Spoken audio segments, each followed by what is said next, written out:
નમસ્કાર મિત્રો દિલ્હી દરબારમાં રીવાબા જાડેજા શું કરી રહ્યા છે? શું તેમને બોલાવવામાં આવ્યા હતા કે પછી કોઈ કામને લઈને રીવાબા જાડેજા વડાપ્રધાન મોદીને મળ્યા છે?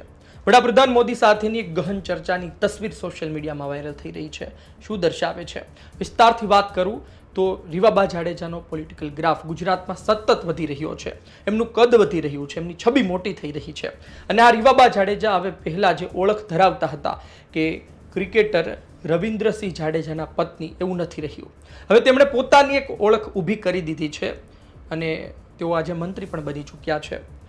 ગુજરાતમાં પહેલી વખત તમે ધારાસભ્ય બનો અને ત્યારબાદ તમને મંત્રી બનાવે એવું બધાના નસીબમાં નથી હોતું, દરેક ધારાસભ્યના નસીબમાં નથી હોતું. પરંતુ રીવાબા જાડેજાના નસીબમાં હતું. તેઓ જામનગર નોર્થ લડે છે, જીતે છે અને ત્યારબાદ હમણાં હજુ એમને શિક્ષણ મંત્રી બનાવવામાં આવ્યા છે રાજ્ય કક્ષાના. અને ભૂતકાળમાં ઘણા વિવાદો રહ્યા, આ વચ્ચે તેમને શિક્ષણ મંત્રી બનાવવામાં આવ્યા હતા. એટલે સવાલ થાય કે ભારતીય જનતા પાર્ટી રીવાબા જાડેજાને લઈને શું વિચારી રહી છે, તેની વિશે વાત કરવી છે. પહેલા વાત કરી લઈએ કે વડાપ્રધાન મોદી સાથે મુલાકાત થઈ. તેમણે લખ્યું છે સોશિયલ મીડિયામાં કે આ ફક્ત એક મુલાકાત નથી, એક ગૌરવની ક્ષણ છે. વડાપ્રધાન મોદી દેશના ભવિષ્યને લઈ, દેશની સંસ્કૃતિને લઈને મક્કમ છે અને આગળ વધી રહ્યા છે પ્રકારનું લખવામાં આવ્યું છે. પરંતુ વડાપ્રધાન છે, નરેન્દ્ર મોદી દેશના વડાપ્રધાન છે અને વડાપ્રધાન પાસે કોઈ સામાન્ય બાબત માટેનો સમય નથી હોતો. આપણે ત્યાં કોર્પોરેટર પાસે પણ સમય નહીં હોતો, તો એ તો દેશના વડાપ્રધાન છે. એટલે કોઈ સામાન્ય બાબતને લઈને કોઈ નેતા મળવા જાય એ વાતમાં દમ નથી. કોઈ મોટું આમંત્રણ પાઠવવાનું હોય, એવી કોઈ બાબત હોય કે જેમાં તમે સીધા દેશના વડાપ્રધાન સાથે વાત કરો, કારણ કે તેમની નજર ગુજરાતમાં પણ સીધી રહેતી હોય છે. એટલે એવી કોઈ બાબત હોય તો તેમને મળવાનું હોય, અથવા તો તમને બોલાવવામાં આવ્યા હોય, જે તે સમયે કહેવામાં આવ્યું હોય કે આટલા સમય પછી તમારે આવવાનું છે, આ તારીખે તમને મળવા માગે છે. એટલે કે આ 3-4 કારણો હોઈ શકે છે. શું વાત કરવામાં આવી, શું ચર્ચા કરી, આ કશી માહિતી અમારી પાસે નથી, એવા કોઈ વાવડ નથી. પરંતુ જે ફોટો છે એ ફોટોમાં ગહન ચર્ચા કરતા હોય તેવું આપણને જોવા મળી રહ્યું છે.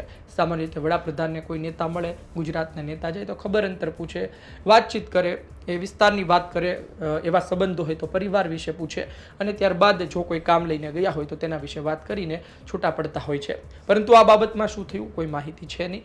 પરંતુ જે ભૂતકાળમાં ચર્ચાઓ થઈ ચૂકી છે કે ભાઈ રીવાબા જાડેજાને ભારતીય જનતા પાર્ટી તૈયાર કરી રહી છે. જ્યારે ક્ષત્રિય સમાજમાંથી કોઈ એકને મંત્રીમંડળમાં લેવાની વાત હતી ત્યારે પણ રીવાબા સાથે ક્ષત્રિય સમાજના અન્ય ચહેરાઓ ચર્ચામાં હતા, પરંતુ એટલે કે સૌરાષ્ટ્રના અને કચ્છના ભેગા કરીને. પરંતુ આ વચ્ચે રીવાબાની પસંદગી કરવામાં આવી. એ પણ એ વિવાદો વચ્ચે કે એક સમયે પૂનમબેન માડમ સાથે તેઓ જાહેરમાં ઝઘડી પડ્યા હતા. આ તમામ વચ્ચે તેમની પસંદગી કરવામાં આવી હતી. જોકે ત્યારબાદ તેઓ સાથે હતા. હકુભાનો વિવાદ હોય તો ત્યારબાદ તેઓ હકુભાની સાથે પણ જોવા મળ્યા. અને હજુ હમણાં વિજયભાઈ રૂપાણીના પત્નીને પણ તેઓ સ્ટેજ પર બોલાવ્યા. એટલે કે એક અલગ તેવર સાથે, અલગ મિજાજ સાથે રીવાબા જાડેજા હવે આગળ વધી રહ્યા છે. એમને તમે જુઓ, એમની કાર્ય પદ્ધતિ જુઓ, એમના કામ કરવાની શૈલી જુઓ તો તમને લાગે કે કંઈક તો મોટું થઈ રહ્યું છે. ભારતીય જનતા પાર્ટીએ કોઈ જગ્યાએથી છૂટો દોર આપ્યો હોય તેવું તો આપણને બતાય. એક સમયે જ્યારે રાહુલ ગાંધીએ ગુજરાતના મહિલા સુરક્ષાને લઈને વાત કરી ત્યારે પણ રીવાબા જાડેજાએ તેમનો જવાબ આપ્યો હતો. ગુજરાતમાં દુષ્કર્મ કેસ સામે આવ્યો હતો, એ સમયની વાત છે. ત્યારે પણ કોંગ્રેસના નેતાઓએ રીવાબા સામે સવાલો કર્યા હતા અને બધી વાતચીત આવી હતી, એ પણ વિવાદ થયો હતો મોટો. પરંતુ આપણને એક નજરે એવું લાગે કે રીવાબા જાડેજાને ભારતીય જનતા પાર્ટી સીધી લીટીએ પ્રમોટ કરી રહી છે. અને આ વચ્ચે સ્થાનિક સ્વરાજ્યની ચૂંટણી પણ છે, સંગઠન પણ જાહેર કરવામાં આવ્યું છે અને રીવાબા જાડેજા દેશના વડાપ્રધાનને મળે એટલે કંઈક તો વાત થઈ હશે. સાથે રવિન્દ્રસિંહ જાડેજા પણ હતા. જોઈએ આવનાર દિવસમાં વધુ શું સમાચાર સામે આવે છે. આ મુલાકાત કોઈ સામાન્ય ન હોઈ શકે. આ મુલાકાત પાછળ ઘણા અર્થ પણ થાય, ઘણી વાતો પણ હશે, પરંતુ સમય તે સામું આવશે. અને રીવાબા જાડેજાને લઈ ભારતીય જનતા પાર્ટી શું વિચારી રહી છે એ આપણે અત્યાર સુધી જોયું, પરંતુ વડાપ્રધાન મોદી સુધી કેવા સંપર્ક છે, કેવા સંબંધો છે એ આપણે આ ફોટો પરથી સમજી શકીએ છીએ.